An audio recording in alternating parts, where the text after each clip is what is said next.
రాష్ట్రంలో వికాసం కావాలా విధ్వంసం కావాలా? జూబ్లీహిల్స్ బై ఎలక్షన్స్ లో బీఆర్ఎస్ అభ్యర్థి సునీతమ్మను గెలిపిస్తే కొల్లూరు డబుల్ బెడ్రూమ్ లో నెలకొన్న సమస్యలను అసెంబ్లీలో కొట్లాడి మరీ పరిష్కరిస్తానని మాజీ మంత్రి హరీష్ రావు అన్నారు. సంగారెడ్డి జిల్లా తెల్లాపూర్ మున్సిపల్ పరిధిలోని కొల్లూరు డబుల్ బెడ్రూమ్ సముదాయంలో ప్రజలతో బీఆర్ఎస్ పటాన్చెరు నియోజకవర్గం కోఆర్డినేటర్ ఆదర్శ్ రెడ్డి ఆధ్వర్యంలో ఆత్మీయ సమ్మేళనం నిర్వహించారు. సిద్దిపేట ఎమ్మెల్యే హరీష్ రావు హాజరయ్యారు. ఈ సందర్భంగా జూబ్లీహిల్స్ ఉప ఎన్నికల నేపథ్యంలో హరీష్ రావు మాట్లాడారు. జూబ్లీహిల్స్ లో మాకంటే సునీతకు టికెట్ ఇస్తే కాంగ్రెస్ వాడు రాజకీయం చేస్తున్నారని, కాంగ్రెస్ వాళ్ల భార్యలు చనిపోతే ఏడవరా, భర్త చనిపోతే భార్య సునీతమ్మ ఏడిస్తే మంత్రి పొన్నం ప్రభాకర్ కామెంట్స్ చేయడం సిగ్గుచెట్టని మండిపడ్డారు. ఎన్నికల్లో ఇచ్చిన హామీలను నెరవేర్చకుండా సిగ్గు లేకుండా డబుల్ బెడ్రూమ్ ఇళ్లలో కాంగ్రెస్ వాళ్లు ఓట్లు అడుగుతున్నారని దుయ్యబట్టారు. ఒక్క పైసా ఖర్చు లేకుండా కొల్లూరు డబుల్ బెడ్రూమ్లలో 40 లక్షల విలువ గల ఇంటిని కేసీఆర్ ఇచ్చి పేదల కలను నిజం చేశాడని అన్నారు. ఇంకా సిగ్గు లేకుండా ఓట్లు అడుగుతున్నాడు రేవంత్ రెడ్డి. కేసీఆర్ గారు మీకు కళ్యాణ లక్ష్మి ఇచ్చిందా లేదా? क्या बहन शादी मुबारक मिला नहीं मिला? रेवंत रेड्डी क्या बोला? नहीं, शादी मुबारक के साथ 1 तुला सोना भी देता हूं. कागे सोना? तुलम బంగారం రాలే గాని బంగారం ధర 150,000 అయితే చేసింది. కొండెక్కింది బంగారం, కొండెక్కింది. ఇప్పుడు నిన్నొక మంత్రి అంటుండు, ఏమైనా తులం బంగారం అంటే ఏ ధర బాగా పెరిగింది ఆడిస్తామంటుండు. మరి అప్పుడు ఎందుకు చెప్పినావు బిడ్డ? కేసీఆర్ గారు ఎలక్షన్ లో చెప్పలే, ఓట్ల కోసం కేసీఆర్ మాట ఇయ్యలే, కానీ ఫిర్ भी शादी मुबारक और कल्याण लक्ष्मी केसीआर साहब दिए आप लोगों को. పెళ్లికి సాయం చేసిండు. బిడ్డ కాన్పుకు పోతే కొండాపూర్ దవాఖానలా కాన్పు చేసి కేసీఆర్ కిట్ ఇచ్చి 13,000 ఇచ్చి తల్లిని బిడ్డని తెచ్చి జూబ్లీహిల్స్ ఇంటికాడ దించలే. ఏమైంది ఇప్పుడు? కేసీఆర్ కిట్టు పోయింది, న్యూట్రిషన్ కిట్టు పోయింది, 13,000 పోయినాయి, తులం బంగారం మాయమైంది. ఇంకా మళ్ళీ సిగ్గు లేకుండా ఓట్లు ఇవ్వంటుండు. రేవంత్ రెడ్డి అలా అడుగుతున్నాడు. మధ్యాహ్నం ప్రెస్ లో మాట్లాడిండు. కేసీఆర్ నువ్వేం చేసినావు? ఒక హైటెక్ సిటీ కట్టినావా? నువ్వేం చేసినావు? కేవలం ఒక సెక్రటరియట్ కట్టినావు, లేకపోతే కమాండ్ కంట్రోల్ రూమ్ కట్టినావు, లేకపోతే నువ్వు కాళేశ్వరం కట్టినావు అంటుండు. కేసీఆర్ ఏం చేసిండో నీకు తెలియదా రేవంత్ రెడ్డి? బస్తీ దవాఖానాలు ఎవరు పెట్టిండ్రు? బస్తీ దవాఖానా कौन लगाए? टिम्स हॉस्पिटल कौन बनाए? घर घर में हर दिन पानी कौन दिया? 24 घंटा करंट कौन दिया? ये डबल बेडरूम कौन बनाए? నిన్ననే ఇక్కడికి ఉత్తమ్ కుమార్ రెడ్డి వచ్చిపోయినట్టున్నాడు. నిన్న ఉత్తమ్ కుమార్ రెడ్డి వస్తే కుర్చీలన్నీ ఖాళీ. ఇవాళనేమో 3 సార్లు కుర్చీలు తెప్పించినా కుర్చీలు జాలతలేవు, ఇంకా నిలబడి ఉన్నారు. ప్రేమ అంటే గిది, మర్యాద అంటే ఇది. ఇవాళ కేసీఆర్ నగర్, దీని పేరే. ఇంత మంచి ఇండ్లను చూసి ఉత్తమ్ కుమార్ రెడ్డి కూర్చొని అన్నాడట, అబ్బా గిన్నిండ్లు కట్టిండి ఆ కేసీఆర్. అదే నేను హైదరాబాద్ లో అనుకోలే, ఇంత మంచి కట్టిండని ఇక్కడికి వచ్చినాక అర్థమైంది అన్నాడట. ఆయనకే చక్కెర వచ్చింది. అంటే ఇలా ఒక్క విషయం ఆలోచించండి. 2 ఏళ్లలో ఒక్క మంత్రిని ఇటు ముఖాన్ని వచ్చిండా?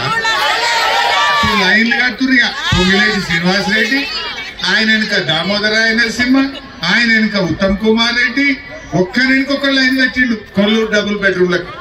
బిడ్డ 2 సార్లు అయింది మీ గవర్నమెంట్ వచ్చి, ఒక్కడన్నా ఇటు ముఖం చూసిండా? చెల్లె ఇటు ముఖాన్ని వచ్చిండా? ఇలా ఆలోచించండి. కేసీఆర్ గారు ఆనాడు మాగంటి గోపి గారు మనకు డబుల్ బెడ్రూమ్లు ఇచ్చారు. ఆ గోపన్న, కేసీఆర్ అన్న డబుల్ బెడ్రూమ్లు ఇచ్చారు మనకు. మరి ఈరోజు దురదృష్టవశాత్తు గోపన్న చనిపోయింది. గోపన్న చనిపోతే పెళ్లి కాని 2 ఆడపిల్లలు ఉన్నారు, చిన్న కొడుకున్నాడు. ఆ కుటుంబాన్ని వదిలేసుకుంటామా? బీఆర్ఎస్ పార్టీ వారి గోపీనాథ్ గారు సతీమణి మాగంటి సునీతమ్మకు టికెట్ ఇస్తే ఈరోజు కాంగ్రెస్ వాళ్ళు ఎట్లా మాట్లాడుతున్నారో మీరు చూస్తున్నారు. ఆ అమ్మాయి భర్తను కోల్పోతే ఎవరికైనా దుఃఖం రాదా? 2-3 నెలలు అయింది. ఆ బాధలో, దుఃఖంలో సునీతమ్మ కన్నీళ్లు పెట్టుకుంటే ఆ కన్నీళ్లను కూడా రాజకీయం చేసే విధంగా మాట్లాడుతున్నారు. ఆయన ఉన్నాడు మంత్రి, కాంగ్రెస్ మంత్రి పొన్నం ప్రభాకర్, ఏందమ్మా నువ్వు ఏడుస్తున్నావు, కన్నీళ్లు పెట్టుకొని సెంటిమెంట్ రగులుస్తున్నావు అని మాట్లాడుతుండు.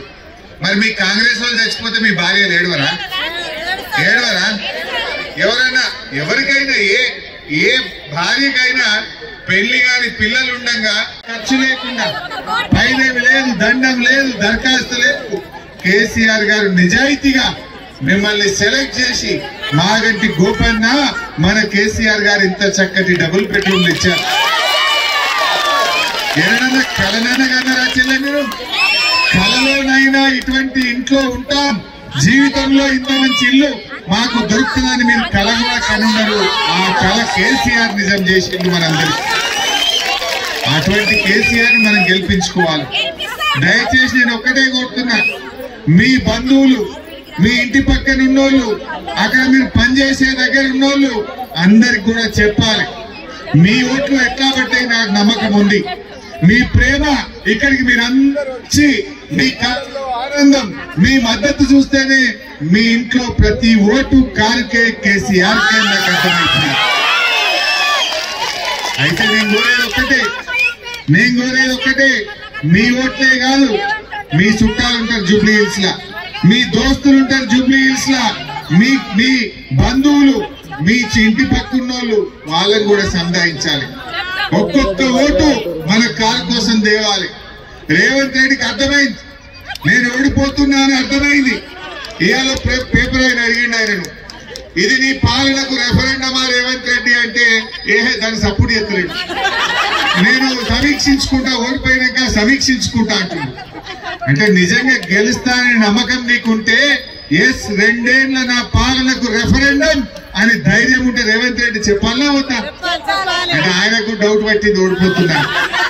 రేవంత్ రెడ్డి కూడా అర్థమైంది, ఆడమైనా జనం తిరగబడుతుంది. మొన్న ఒక జూపల్లి కృష్ణారావు పోయిండు, ఓటే అవ్వ అని అడిగింది. ఆ అవ్వ ఏమన్నా చూసిరా మీరు? 4000 పింఛన్ ఏమైందా భయం అడిగింది. నువ్వు 4000 పింఛన్ ఇచ్చినాక ఓటు అడుగు అని అడిగింది. పాపం జూపల్లి కృష్ణారావు నీళ్లు నవ్వలేండి. ఆ అవ్వ ఇంకెంత మంచిగా అడిగింది, 2 ఏళ్ళ మీరు వచ్చి, 2 ఏళ్ళు అంటే 24 నెలలకు 2000 చొప్పున అంటే బిడ్డ 48,000 బాకీ పడ్డావు తీర్చుకోండి. నువ్వు ముందు 48,000 తెచ్చినాకనే ఓటు అడగాలని అడిగింది. ఆనాడు కేసీఆర్ ఇల్లు కట్టి మీ ఆత్మ గౌరవాన్ని పెంచండు కేసీఆర్. నిజంగా ఆలోచించండి, కిరాయి ఇళ్లలో మన తల్లి తండ్రి చచ్చిపోతే కిరాయి ఇళ్లలో వాళ్ళు శవాన్ని వెంటనిస్తురా? ఎంత బాధ అవుతుండే. శవాన్ని వెంటనీయక, శవాన్ని ఎక్కడ పెట్టాలో తెలియక ఆ పడ్డ బాధలు అనుభవించిన వాళ్ళకి తెలుస్తాయి తప్ప రేవంత్ రెడ్డికి తెలుస్తా?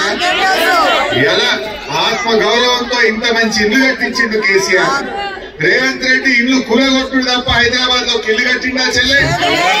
మరి ఏ ముఖం పెట్టుకుని ఓట్లాడుకుంటాడు? ఏ ముఖం పెట్టుకొని ఓట్లాడుతాడు అంటున్నా. వాళ్ళకు కుట్ర చేస్తున్నారు.